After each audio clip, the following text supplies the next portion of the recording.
El trauma vascular torácico y abdominal tiene menor incidencia que el trauma periférico, pero así como tiene menor incidencia, tiene mayor posibilidad de mortalidad, ¿no?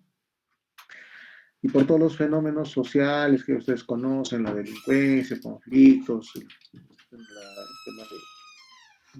la misma situación sociopolítica que ocurre, etcétera, mucho descontrol respecto a cómo combatir estos niveles de, de problemas que presentan o que se producen por ese tipo de componente de bandas delictivas, etcétera, ¿no? Por lo general, es uno de los componentes que, como un trauma vascular periférico, genera lesiones en vasos intraabdominales. Lo mismo ocurre con el tema de los accidentes de tránsito, que también es un componente importante para lesión de vaso e hígado, ¿no? Por lo general como mayor incidencia en este tipo de problemas, ¿no? Entonces es importante mencionar que la supervivencia de estos pacientes que acuden con una probabilidad de trauma vascular abdominal eh, va a depender el pronóstico de vida con el actuar inmediato, ¿no? El manejo de las primeras medidas de recuperación de la sostenibilidad vital, de la vía aérea permeable, del aparato cardiopulmonar, de la estabilidad hemodinámica, el manejo de drogas que habíamos hablado en su momento, respecto a que ustedes sí o sí, dependiendo de la especialidad a la que se aboquen o quieran hacer, ya desde ahora tienen que ir enfocándose el manejo y a incrementar los conocimientos en ese rubro al cual ustedes van a encaminar su especialidad, ¿no? Entonces vemos acá, por ejemplo, que hay algunos autores, algunos médicos, algunos cirujanos que dan muchos alcances del manejo de este tipo de problemas. Ahí uno de ellos es DeBakey, ¿no? En el año 46 describe prácticamente reparaciones por ligadura o ligadura de arterias a nivel de traumas en estos 2.461 casos, 81 reparaciones de este tipo. Y así sucesivamente, como en trauma vascular periférico, vamos a ver diversos autores que describen sus reportes de lo que es el control de daño, por ejemplo, ¿no? Y de la sobrevida de pacientes luego de tener lesiones de esta naturaleza, a nivel de aorta abdominal, o vena cava, ¿no? O vasos arteriales anexos a lo que sería la aorta abdominal, ¿no? Y así sucesivamente tenemos muchos otros autores que coadyuvan a tener un, un bagaje de conocimientos para la resolución de daño vascular intraabdominal, ¿no?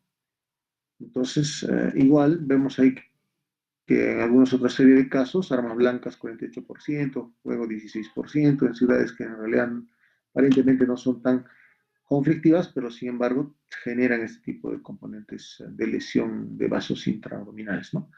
Los vasos más lesionados en la serie de casos en general es la aorta y la cava, como todos entenderemos, ¿no? Y entonces vemos también que en una serie o una descripción a nivel de la Segunda Guerra Mundial, fíjense, Dibeke y Simon describen de 2.417 lesiones arteriales, de ellas corresponden a un 2% nada más de lesiones intraabdominales, ¿no? Pero de alta mortalidad, como vuelvo a repetir. Acá en la guerra de Vietnam, Rich en 1970 publica 1.000 lesiones arteriales y solo 29 afectaron a los vasos intraabdominales. Entonces, más o menos la secuencia de casos y de incidencia se mantiene, ¿no? Los mecanismos de la lesión pueden ser heridas penetrantes en un 90-95% de lesión que va a producir un trauma vascular abdominal. Un traumatismo cerrado de un 5 a 10%, básicamente por accidentes automovilísticos, ¿no? Lo que les decía hace rato, las injurias más incidentales corresponden a traumatismo o corrección o lesión por vía de exploración por la paratomía, lesiones en un traumatismo cerrado y penetrante, sobre todo apuntando a lo que es lesión hepática y de vaso, ¿no? Es lo más importante. Y esto también no es menos importante porque la lesión vascular penetrante además conlleva una lesión intestinal, sobre todo intestino delgado, hasta un 60% en esta revisión, ¿no?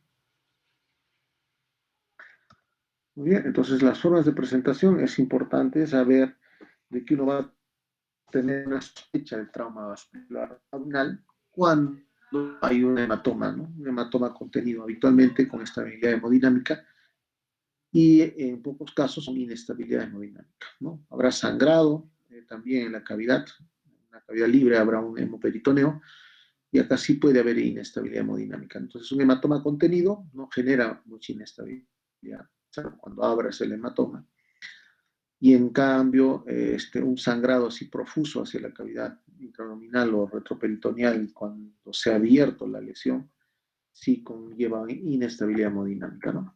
Entonces recordar algunos parámetros anatómicos para las maniobras de Cattell, de Kocher, ¿no? Que se describen en la parte de llegar hasta la parte retroperitoneal, como por ejemplo acá vemos las estructuras del tronco celíaco, ¿no?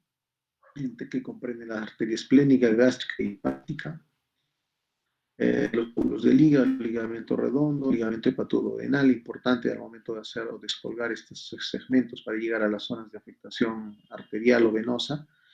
Hay que valorar el componente renal de los lados derecho e izquierdo, ¿no?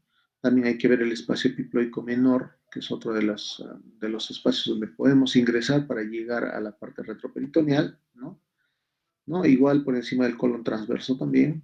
Y las correderas parietocólicas también son importantes para vías de acceso, ¿no? Saber que en la técnica habitual de control de daño y control vascular, siempre tenerla, como les decía en algún momento, en trauma vascular periférico, el control de la arteria, ¿no? O sea, un clampaje proximal distal, hacer, digamos, cabalzar, pasar una ligadura, ¿no? Un loop o un hilo que pueda de repente sostener la parte distal y proximal de la lesión, ¿no? Cabemos, por ejemplo, la aorta para hacer una incisión o revisar alguna lesión a este nivel. Tenemos que tener un control proximal y distal, ya sea con un clampaje o con de repente algunas ligaduras que se puedan tener en forma proximal y distal. En algunos casos utilizamos el catgut 0, el catgut 1 para hacer este control, ¿no?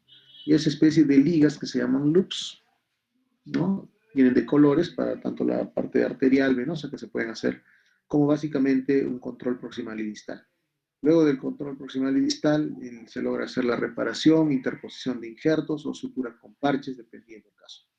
Y vemos, por supuesto, las toracotomías y laparotomías que van de la mano para hacer control de la aorta abdominal, inclusive desde la aorta torácica si hay mucho sangrado, ¿no? Y entonces esto es lo que queríamos un poco recalcar. La clasificación de los hematomas retroperitoneales nos va a conllevar básicamente a determinar qué zona podría estar dañada y qué vaso importante podría estar dañado, ¿no? La zona 1 es la central, la zona 2 son las perirrenales y flancos, y la zona 3 es la pélvica, ¿no? Como lo vemos en este cuadro. En la zona 1 es el reteroperitoneo medio, el hiato aórtico y el promontorio sacro. Aquí podemos dividir este espacio en supramesocólico e inframesocólico. En el inframesocólico está el suprarrenal, las ramas, el tronco celíaco que habíamos hablado, la arteria mesentérica superior y las renales.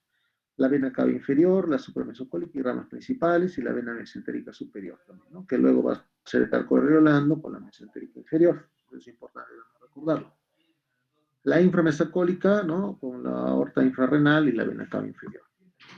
En las zonas 2, habíamos hablado, las renales, derecha e izquierda, vamos a ver los riñones, la gotera paratocólica y los vasos renales. Y en la zona 3 vamos a ver el retroperitoneo pélvico y los vasos ilíacos. Es una zona de abordaje para los hematomas que se presentan a este nivel, ¿no? Y bueno, acá podemos ver también algún segmento periepático, que así se llama, que comprendería a la arteria hepática, la vena porta, la vena cava inferior, ¿no? La parte retrohepática y las venas hepáticas. Entonces, este es un segmento, un área que se llama periepática, que se puede prácticamente disgregar alrededor de lo que sería el hígado y tener la posibilidad de abordar estos vasos, ¿no? Es el síndrome de exsanguinación. Bueno, como su nombre lo dice, ¿no? Es la pérdida extrema de fluido sanguíneo, donde la lesión es capaz de hacer una pérdida de 250 ml de sangre por minuto, ¿no? Lo que es lo mismo que en la mitad de la volemia en 10 minutos. Entonces, fíjense que rápidamente puede haber una exsanguinación por ese tipo de lesiones intraabdominales, ¿no? Básicamente por componentes vasculares importantes. Si haces un vaso pequeño y todo, con un packing, una compresión ligera, para y no hay mayor problema, ¿no? las plaquetas, pero si la lesión es grande, el orificio en la arteria o la vena es importante, pues es otra cosa la necesidad de abordar a estos pacientes, ¿no? El manejo siempre es la estabilidad hemodinámica, el soporte ventilatorio, importante, todo paciente que ya tiene 2 o 3 lesiones traumáticas llegará a un soporte ventilatorio, ¿no?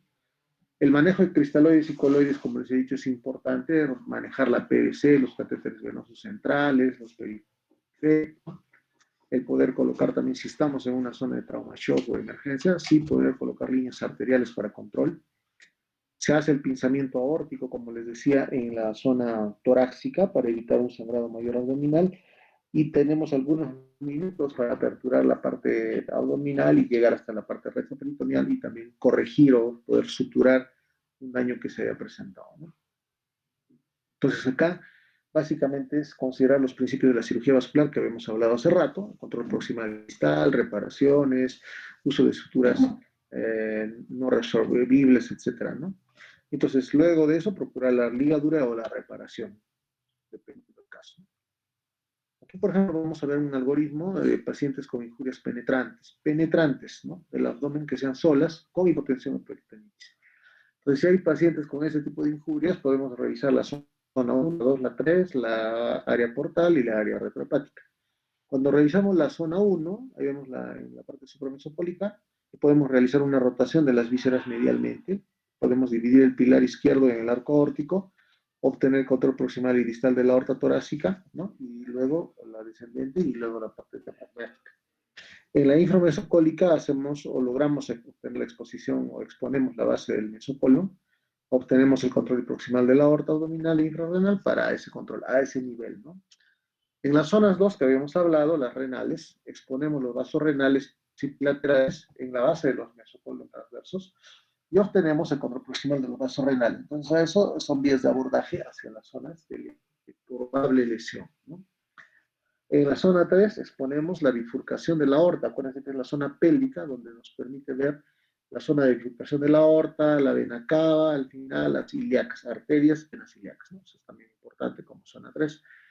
El área portal sí nos permite la maniobrabilidad o la maniobra de Pringre, que así se llama, para el control proximal con clamps vasculares a ese nivel, ¿no? Entonces acá podemos tener que disecar, por ejemplo, el conducto biliar por fuera de la arteria hepática común y la vena porta para poder un poco evidenciar si hubiera lesión a ese nivel. Eso a veces nos ha ocurrido también en el hospital, donde por tumores hepáticos los oncólogos nos han llamado, cirujanos oncólogos, ¿no? Y tienen problemas que al tratar de disecar tumores a ese nivel, desgarran, pues se desgarra la aorta, la vena cava, la porta o la suprahepática. Entonces, son áreas que nos permiten abordar ese tipo de lesiones, ¿no?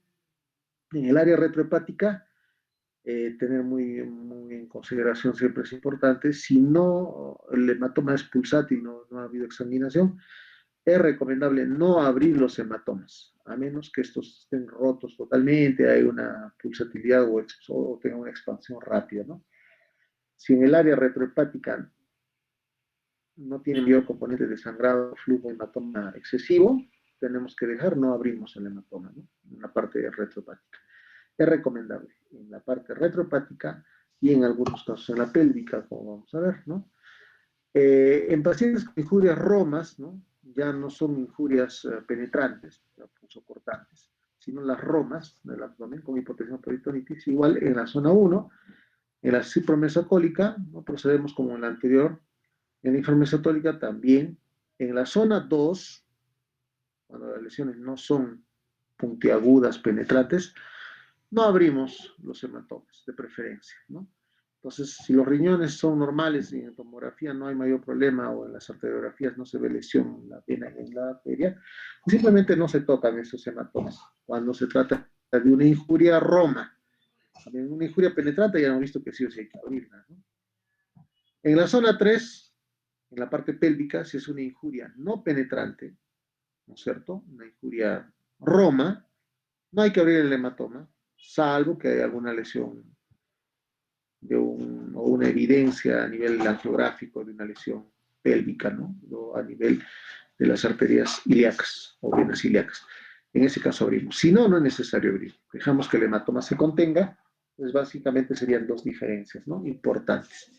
En el área portal, como en las anteriores, procedemos de la igual forma que en la anterior, y en el área retrohepática, proceder como en las anteriores. O sea, no habría de hematoma, ¿no?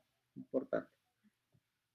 Y bueno, acá tenemos una secuencia para la toracotomía de emergencia cuando se tenga que hacer control de vasos abdominales, ¿no?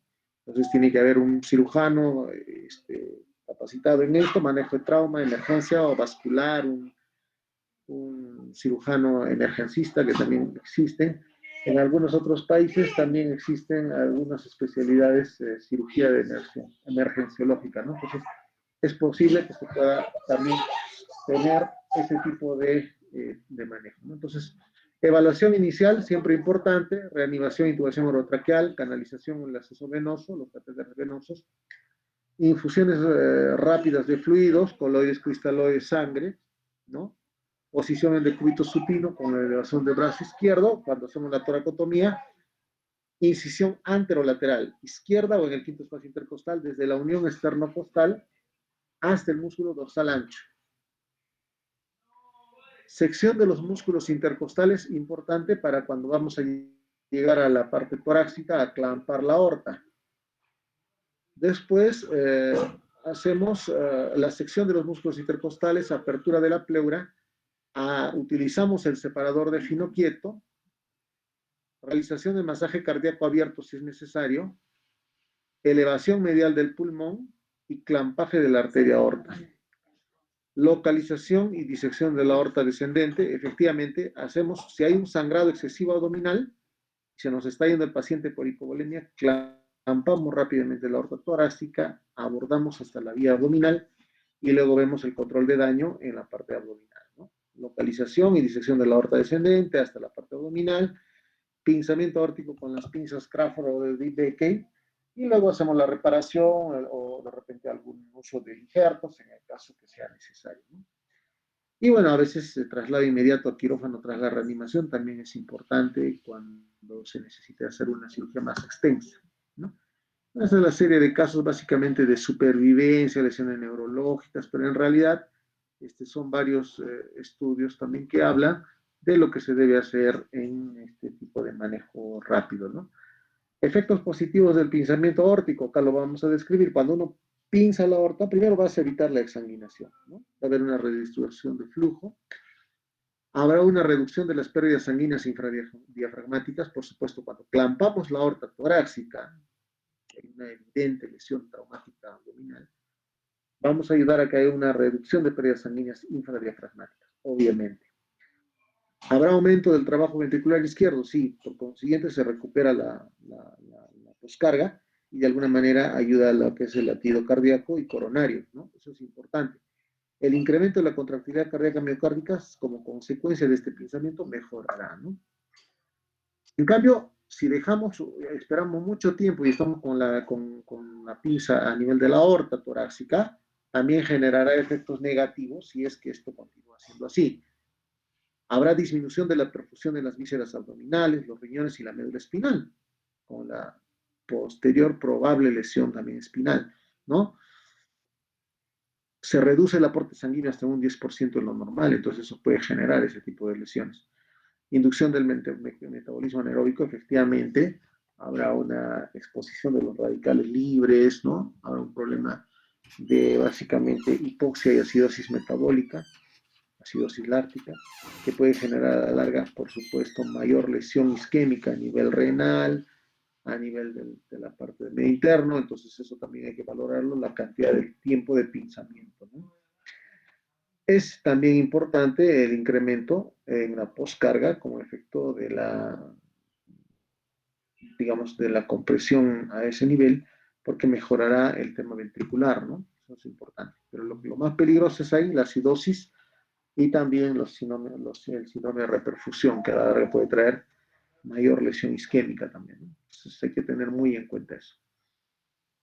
Y si hablamos de los principios de la cirugía vascular, es lo que hemos hablado. Nosotros en vasos no escatimamos la incisión. Cuando hablamos de vasos, y mucho más si son centrales como los torácicos o abdominales, no escatimamos la exposición. O sea, no que mi cortecito va a ser pequeño para que llegue a la arteria solamente aquí, allá no. Las incisiones nos tienen que posibilitar una exposición adecuada del vaso, sea torácico, abdominal, en general. Hacemos una exposición importante para poder hacer el control proximal y distal de la probable lesión, ¿no? Limpieza de la pared vascular dañada, efectivamente, si hay que reavivar bordes o retirar algunos bordes que están dañados, lo hacemos, ¿no?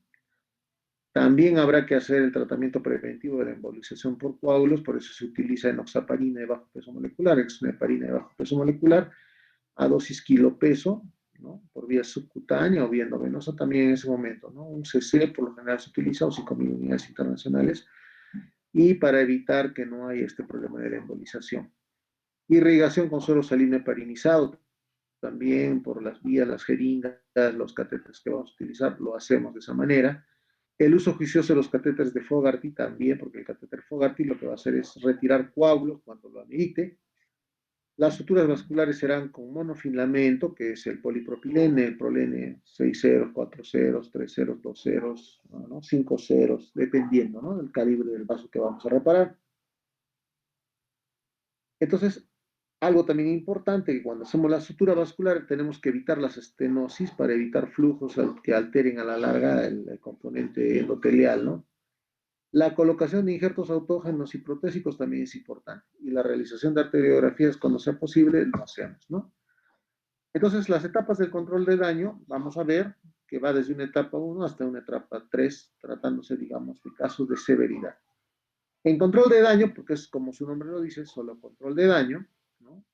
Vamos a ver que en la etapa 1, ¿no?, va a haber se puede realizar en quirófano, habrá un control de hemorragia, control de contaminación, limpieza, lavado, taponamiento intraabdominal y cierre temporal. Básicamente colocar un packing, ¿no? Eso sería lo más adecuado en estos casos, ¿no? Entonces el packing ayudará un poco a resolver al principio el tema del sangrado, ¿no? El empaquetamiento o el packing, como queramos llamarlo, ¿no? Después de ello, tendrá que verse el recalentamiento central, corregir la coagulopatía, volver a la estabilidad hemodinámica máxima, que en realidad tener una presión media mayor a 60.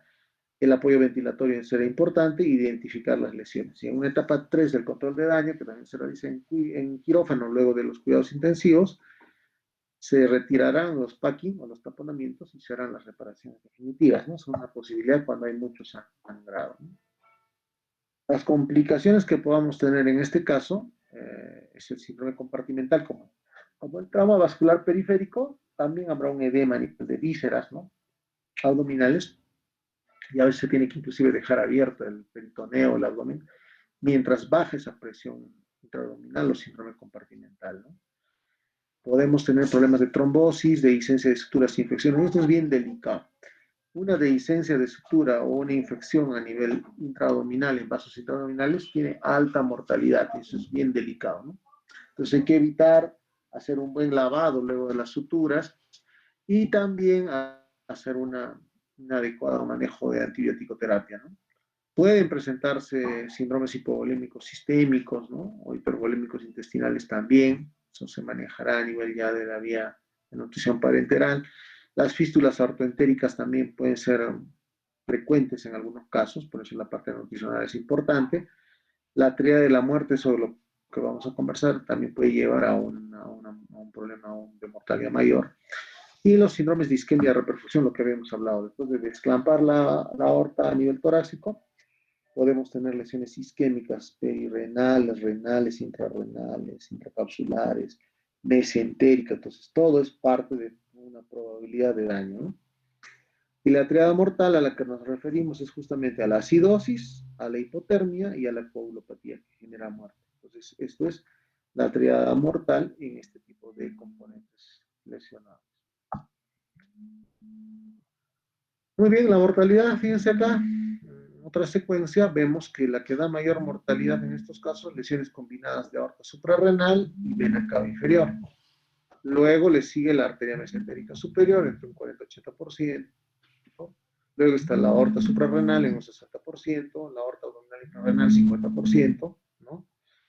Luego está la vena cava infrarrenal 30%, la arteria renal 15%, la ilíaca 40%, y así sucesivamente. Entonces, vamos viendo que acá tenemos que valorar qué componentes son uh, los más adecuados al momento de abordar esas lesiones, ¿no?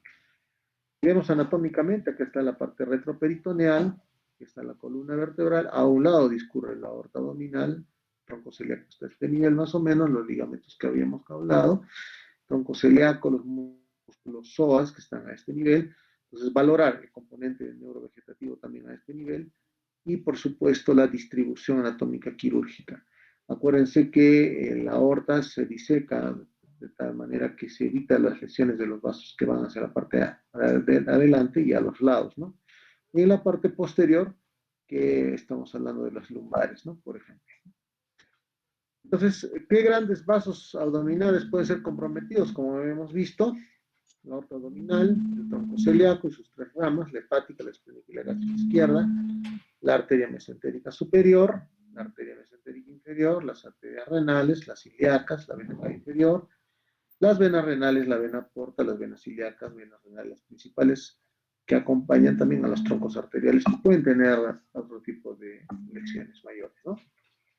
El trauma de aorta abdominal, vamos a ver, fíjense acá, las incidencias sí son importantes, sobre todo en zonas de alto, digamos, de alta incidencia bélica o de este tipo de coyuntura que se da en algunas otras regiones del mundo, ¿no?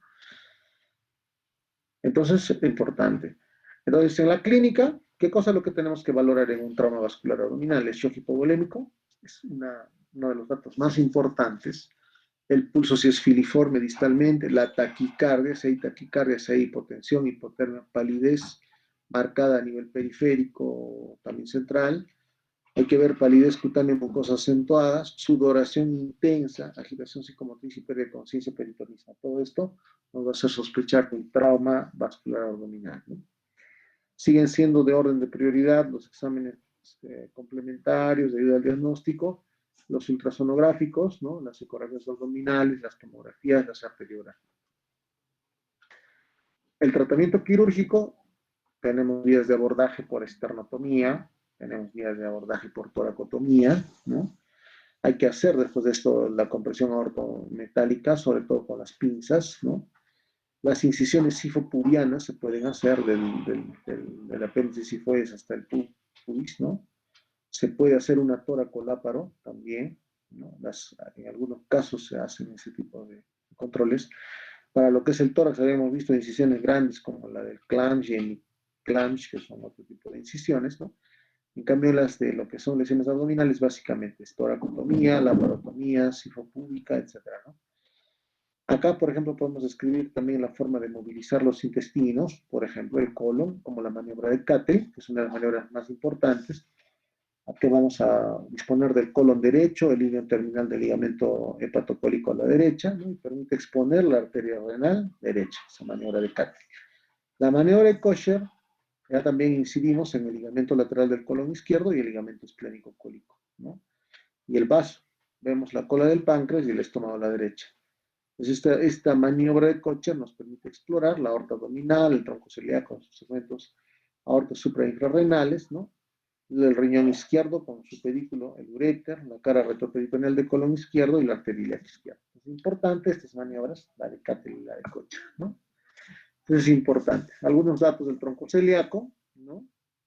Tener cuidado del ganglio celíaco, etcétera, ¿no?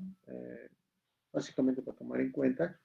Y que el 89% de pacientes, por ejemplo, tienen las tres ramas a nivel del tronco celíaco, la hepática común, la gástrica izquierda y la esplénica, ¿no? Y en el 11% de casos se tienen solamente dos ramas.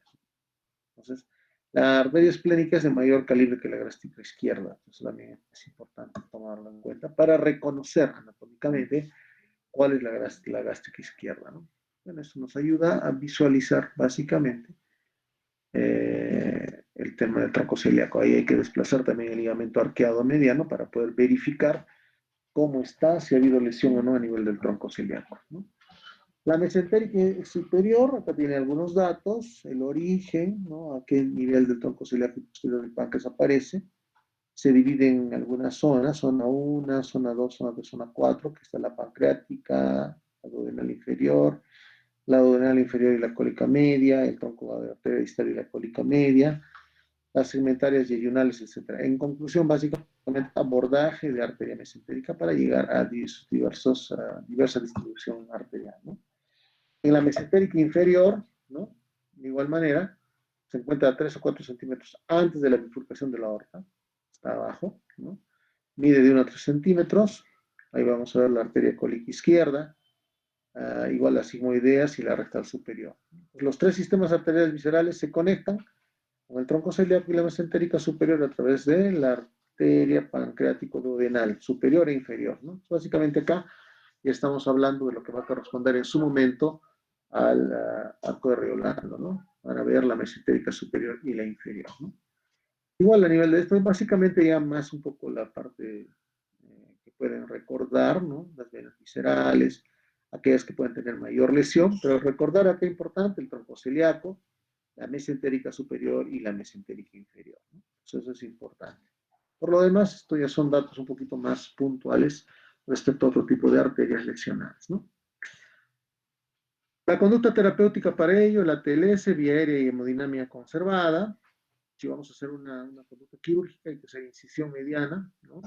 Extendiéndose hasta el apéndice sifoides o al pubis, o hacemos una toracolaparotomía también, ¿no? Una toracotomía más una laparo complementaria, ¿no? Entonces esto permitirá el control de vasos sangrantes, reparo de lesiones viscerales y las vasculares definitivas. En algunos casos se pueden, otros no, ¿no? Podemos utilizar catéteres oclusores de 8 hasta 22 French. En algunos casos, inclusive se han utilizado sondas Foley. Se infla el globo para evitar sangrados mayores. Bueno, podemos ya ingeniarnos en algunos casos para manejar catéteres como oclusores, ¿no? Entonces, luego del control de hemorragia, hay que clasificar la hemorragia o el hematoma en las áreas que habíamos hablado, en las zonas de peritoneo, eso también es importante. Bueno, y acá hay algunas maniobras para exponer algunas zonas, ¿no? Puede ser la zona 1, mesentérica superior y tronco celíaco. Tenemos una maniobra que está descrita por DBK y colaboradores, ¿no? Se hace una sección de la línea vascular de Toll, liberación del colon descendente y el ligamento esplénico renal, movilización del vaso, la cola y el cuerpo del páncreas y el estómago medialmente. Y ahí tenemos la posibilidad de tener a la disposición la mesentérica superior del tronco celíaco. Tenemos otra maniobra que es la de Mattox, ¿no? Hacemos un acceso más amplio, rotamos medialmente las vísceras igual que el anterior y también el riñón izquierdo para exponer del otro lado de lo que es el tronco celíaco. Así sucesivamente hay varias maniobras que en su momento, bueno, se pueden describir teóricamente, pero en realidad si alguien presenta un caso de estos, tranquilamente también podemos revisar un poco la secuencia de datos, tanto de los videos y la serie de fotos, por ejemplo, ¿no? Entonces, bueno, a veces se tienen que ampliar las maniobras como la extensión de la maniobra de Kocher, ¿no? Liberando el duodeno y la cabeza del páncreas hacia la izquierda para tener mayor exposición de estas lesiones de vasos, ¿no? Fíjense acá, lesiones de vena cava inferior asociados a hígado, duodeno, algunos porcentajes, y obviamente el más preponderante va asociado a hígado, ¿no? Entonces, sí, por lo general ocurre lesión a nivel hepático, por lo general y duodenal, ¿no? Hemos tenido muchas lesiones de vena cava inferior a ese nivel, tanto por tumores u otro tipo de digamos, complicaciones quirúrgicas, ¿no? Entonces, fíjense acá, también la porción infrarrenal y la confluencia de las ilíacas es importante verificarlas, ¿no? La confluencia de las renales hay que saber exactamente cuando ya estás en esa vía de abordaje de dónde salen las arterias renales y también las venas renales a dónde están llegando, y eso es importante para no poder generar lesiones cuando se hace la disección, ¿no? Eso es importante. Esta es la maniobra de Kocher prolongada, ¿no? Más o menos se hace de esta forma, fíjense que la parte hepática todo el abordaje sería en la parte izquierda y medial, bajando un poco el colon, parte pancreática y exponiendo el tronco celíaco, ¿no? Lesiones de vena porta y vena cava inferior, de igual manera, fíjense acá, la conducta que se tomó en vena porta y vena cava inferior, estamos hablando de que por lo general a nivel de vena las ligaduras ayudan mucho y más que todo las suturas primarias o con interposición de injerto o algún parche es en las arterias, ¿no? Hay algunas, básicamente, descripción de las maniobras que facilitan un poco la movilización y la disposición de las estructuras previas a los vasos y nos pueden exponer básicamente lo que serían los vasos, ¿no? Acá por la exposición que los pedículos de vaso renal, arteria y vena, ¿no? Importante algunas maniobras que hay que conocer. La área retrohepática, ahí está, fíjense acá, levantando un poco por debajo de la vesícula, podemos verificar zonas de sangrado, hacer algunas descripciones del abordaje, ¿no? Podrían ustedes tomarlos en cuenta, básicamente como un tema de conocimiento general, ¿no? Cuando hay traumas aortocavas suprarrenales, también hay otro tipo de maniobras, ¿no? Como fíjense, de todas maneras se libera toda la parte parietocólica, ya sea derecha, izquierda, hasta llegar a la vía de abordaje renal, ¿no? En estos casos, se hace la movilización en las secciones parietocólicas izquierda o derecha, según sea el caso. Y acá, suturas en aorta, ¿no? Si se hacen con las maniobras, la de Kocher, por ejemplo, hacia la izquierda, llevando toda la izquierda, podemos verificar si ha habido alguna lesión a nivel aórtica, ¿no? Tenemos alguna descripción de la maniobra de Kocher para verificar los hematomas también que habíamos hablado en las tres zonas, ¿no? Dice acá, clampaje proximal, distal para ver la lesión, se ocluye con los dígitos y luego se visualiza, se valora el grado de lesión y luego suman las suturas, ¿no? Y en algunos casos se pueden utilizar parches, a veces algunos tejidos de soporte también que nos pueden servir y ayudar. Entonces, bueno, esto es todo lo que podemos ver en lo que es trauma vascular abdominal. Realmente poco se ve, pero sí es importante que lo conozcan y podamos describir un poco lo que se hace en ese tipo de traumatismos, ¿no? Muy bien, chicos. A ver, entonces con esto habíamos un poquito conversado de trauma vascular abdominal. Entonces, no sé si tenemos alguna pregunta, alguna duda, que cómo reconocer, qué dicen las guías, etcétera. Si ustedes presentan casos, igual van a tener que hacer una valoración de las guías en trauma vascular abdominal. Bueno, a veces uno tiene que distinguir efectivamente si se trata o no de este componente lesional, ¿no? Sobre todo en estos traumatismos abdominales. Acuérdense que hemos descrito algunas características cuando hay lesión roma y cuando hay una lesión penetrante, ¿no? Muy bien, queda el espacio para compartir preguntas, algunas dudas. Podemos hacerlo ahora.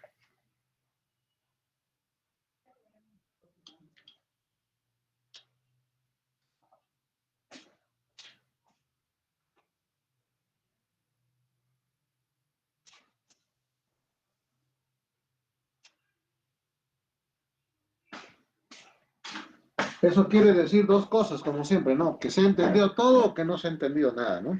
A ver, voy a preguntar entonces. A ver, ¿preguntamos o yo pregunto? Doctor, buenas noches. Una consulta. Usted habló del clampaje, más que nada para evitar hemorragias. Máximo, ¿cuánto tiempo podemos clamparle, en este caso la aorta? Bueno, el tiempo patrón más o menos es de 30 minutos en general, ¿no? Si queremos resumir, digamos, ¿no? Tengo 30 minutos después de clampar la aorta para evitar mayor daño de aorta abdominal, o sea, estoy hablando a nivel de arterias renales, mesentéricas. Más de 30 minutos hay que ir viendo, de repente desclampamos un momento, en 30 minutos algo habremos hecho, ¿no? Habremos llegado hasta la zona de los vasos sangrantes, clampar más abajo, porque se puede liberar, por ejemplo, una zona, digamos, lesionada de la aorta. Cuando clampaste la aorta torácica, podrías hacer un clampaje un poco más inferior, de tal manera que estás por debajo, digamos, de las renales y ya ayudas a la perfusión renal, a la perfusión del tronco celíaco y eso te ayuda bastante, porque acuérdate, una necrosis hepática, pancreática o mesentérica es mortal. Una trombosis mesentérica es mortal, ¿no? Acuérdense, el grado de mortalidad es bastante importante. Entonces, 30 minutos promedio. Ya, doctor, gracias. Muy bien, Eneas. ¿Alguien más? Doctor, disculpe, en el caso de que por un trauma se rompa un aneurisma de aorta abdominal, ¿es de preferencia hacer la cirugía abdomen abierto o la reparación endovascular, doctor? Depende de dónde estamos. Si estamos en Cusco, no te queda de otra de abrir.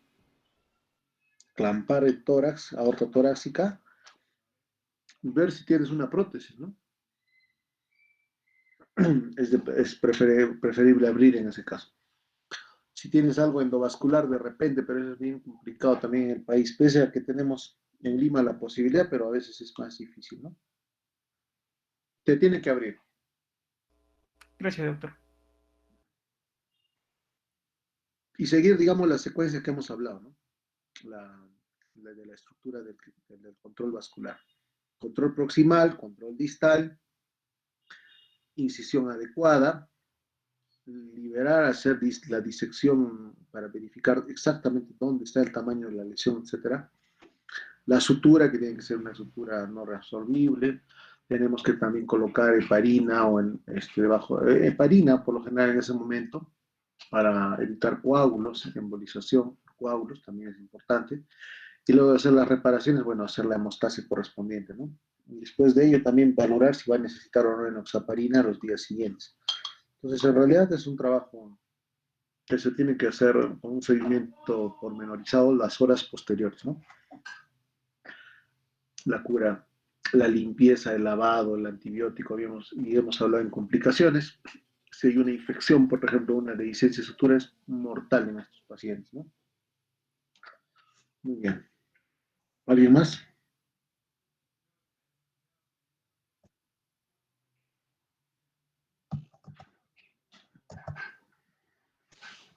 Estamos 59 personas, a ver, al azar.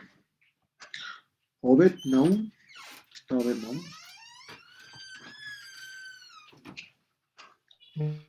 Presente, doctor. Buenas noches. Buenas noches. A ver, Obed, ¿qué sería para ti lo más importante cuando tú decides enviar a un paciente, por ejemplo, estás en Parú o en alguno de estos lugares que tienes un establecimiento 1-4 y casualmente te tocó hacer tu serum ahí? Viene un traumatismo por accidente de tránsito, es penetrante, y entonces se piensa tener un paciente de 24 años con hipotensión súbita, ¿no? No puedes recuperar la presión. ¿Cuánto tiempo esperas? ¿Cómo decides cuál es tu primera vía de abordaje? Digamos, ¿cuál sería tu proceder en este tipo de paciente? ¿Cuándo decides transportar o referir al paciente? En qué momento refieres al paciente? ¿De Eh, qué va de tu valoración?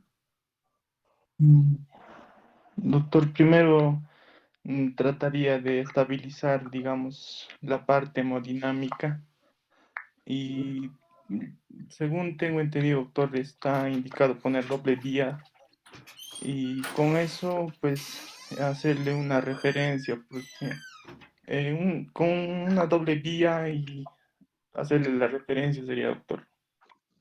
Uh-huh. ¿Podrías hacer una punción, o sea, una paracentesis ahí?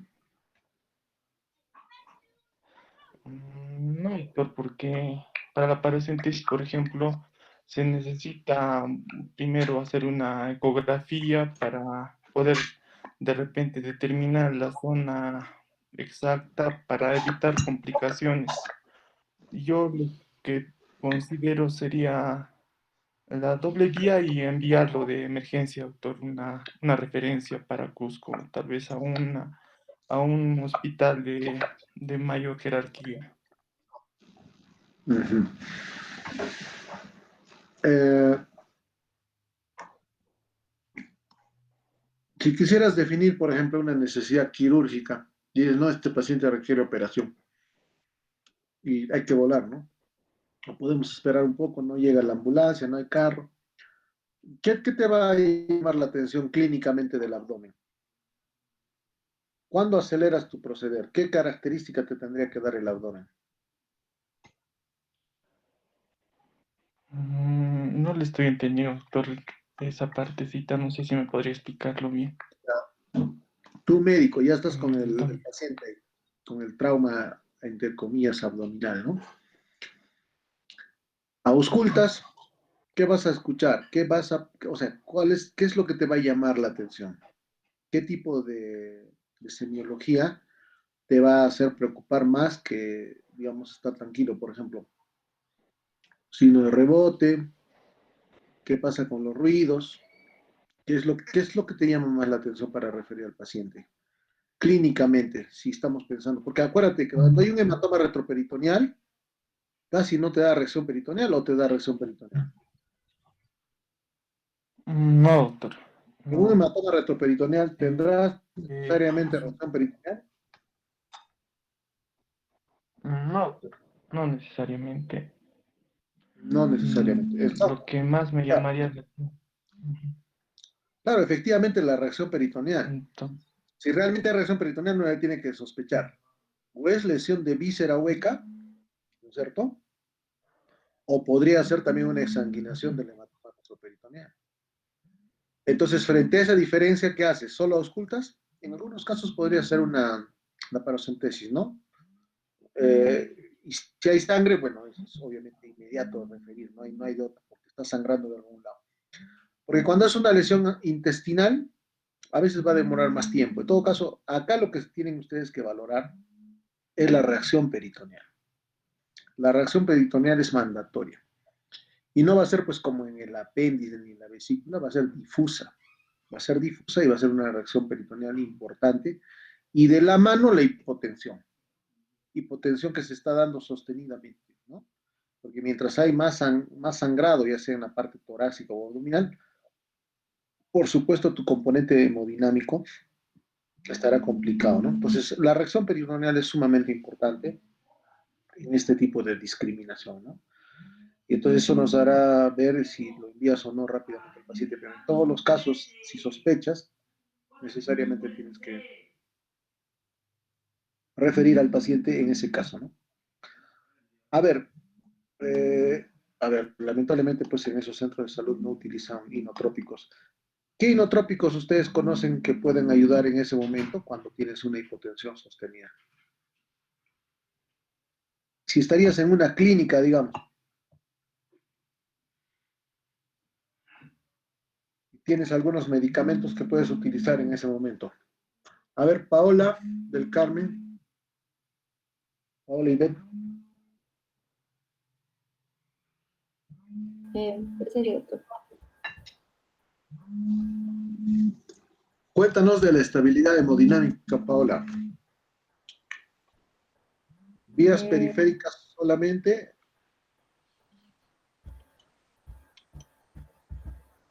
¿Repones volumen a volumen? ¿Cómo repones?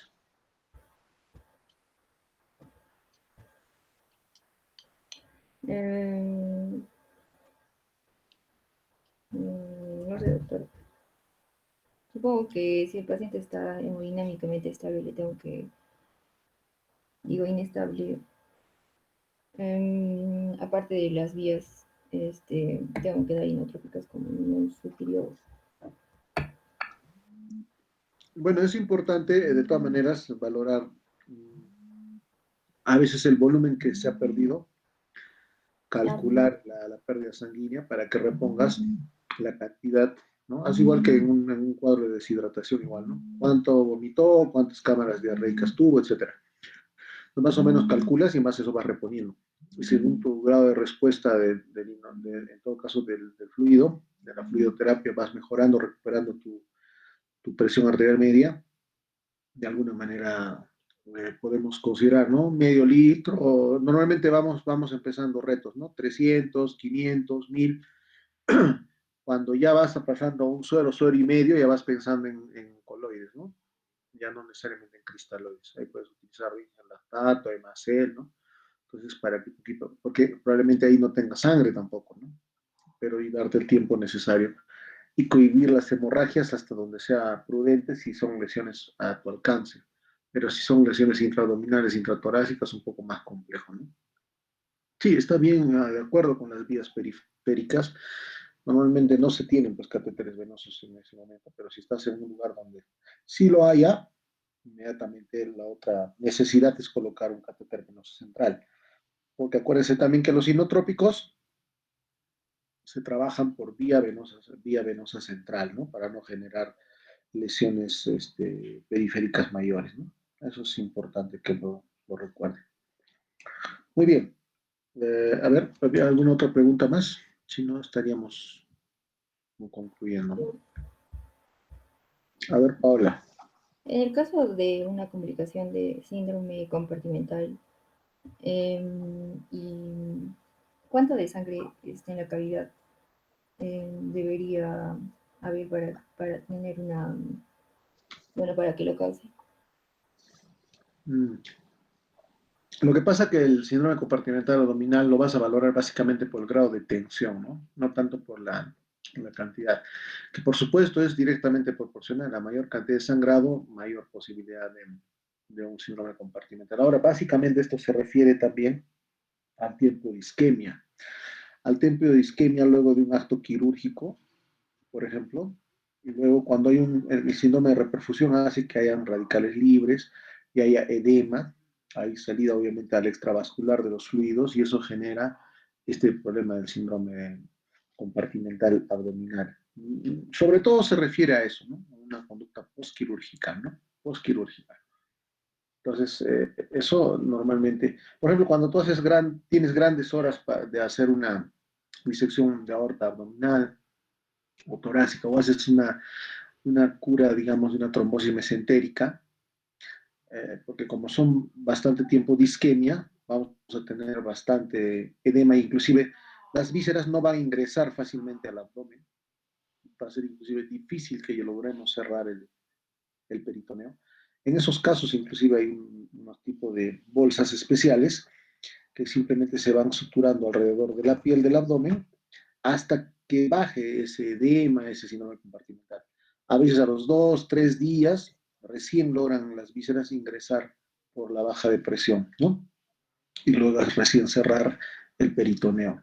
Entonces eso también va de la mano con este síndrome compartimental. Hay unas bolsas que son con una cobertura de plata inclusive, es como un minifan que se pone alrededor de la incisión porque no logra ingresar fácilmente el contenido intestinal. Porque si logramos ingresar a la fuerza, generando mayor presión, puede haber más bien necrosis intestinal. A eso más que todo se refiere el síndrome compartimental, ¿no? Y es la forma de tratar esto, no cerrar totalmente el peritoneo, se puede esperar unos días hasta que baje ese efecto, digamos, edematoso y además de que las vísceras han tenido este tipo de componente inflamatorio también. Y a los 2, 3, 4 días podríamos reintervenir al paciente, pero ya no para ver la parte vascular, sino para tratar de acomodar las vísceras ya con un menor grado de tensión intraabdominal. A eso se refiere. ¿Está un poquito claro ahí? Sí, sí, ¿no? ¿Cierto? Muy bien. Listo, jóvenes. Entonces, esto sería respecto a trauma vascular abdominal. La próxima ya empezamos con la parte de infecciosas. Vamos a hablar de hidatidosis pulmonar, vamos a hablar de bronquiectasias, abscesos pulmonares, vamos a hablar de empiemas, piotórax, ¿no? Y luego también hablaremos de tuberculosis. Después de tuberculosis pulmonar empezamos las exposiciones. Me imagino ya tienen también